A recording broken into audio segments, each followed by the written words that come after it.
Retiring Senator Jay Rockefeller is concerned that CIA officials will not be punished for breaching computers used by Senate Intelligence Committee staffers. Sources say that an unauthorized search was at times carried out with CIA Director John Brennan's support.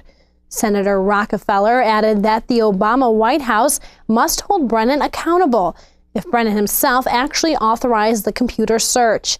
In a statement, the West Virginia Democrat said that there would be no repercussions for any of this is beyond the pale. The committee's collision with the CIA involves the panel's report on a massive CIA interrogation program. The report was released earlier this month.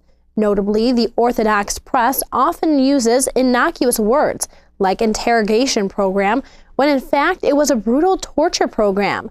In the ongoing war on terror, secret CIA torture compounds were set up in various countries. Terrorism suspects during the George W. Bush regime were often kidnapped on the spot and whisked away to one of these centers, where even those detained on the flimsiest of charges were tortured. Earlier this year, committee chair Dianne Feinstein accused the spy agency of illegally accessing her committee's computers. CIA officials were afraid that Senate staffers might have had access to an internal report called the Panetta Review.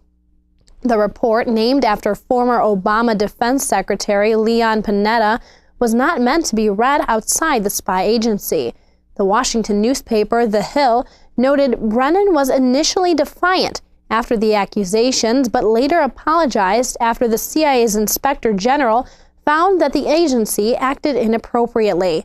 Rockefeller added that such an extreme lack of accountability would not be acceptable at any other department or agency. He remarked, and it should not be acceptable at the CIA.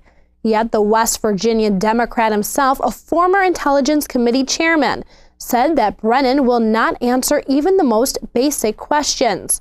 Rockefeller may be rightly concerned about CIA stonewalling, yet what lawmakers and major media overlook is that it's the very nature of spy agencies to always cover up their tracks and protect their own. Whether it's Britain's MI5 or MI6, Israel's Mossad, or any other spy agency, they're not going to even think about openness and real accountability. That's because, more than any other type of agency, they will always invoke national security to obscure and excuse their actions. The essential thing to consider here is that the U.S. government has created scores of agencies that, many argue, long ago outlived their defined function. For example, the Bureau of Alcohol, Tobacco, Firearms, and Explosives, or BATFE, is a Prohibition-era relic, as its name clearly shows. Perhaps no one in Congress informed the agency that alcohol prohibition was ended generations ago, yet the BATFE lives on.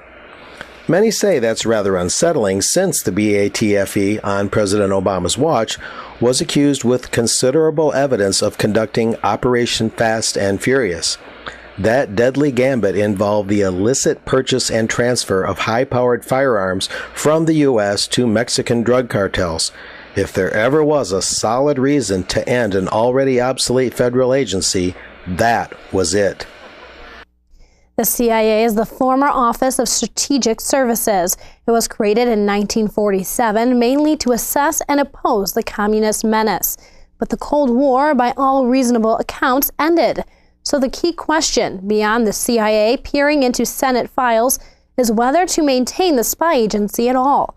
U.S. taxpayers already pay for the National Security Agency and the Defense Intelligence Agency. Perhaps the real issue is whether Congress can ever find the courage to actually dissolve and obsolete bureaucracies from the CIA on down.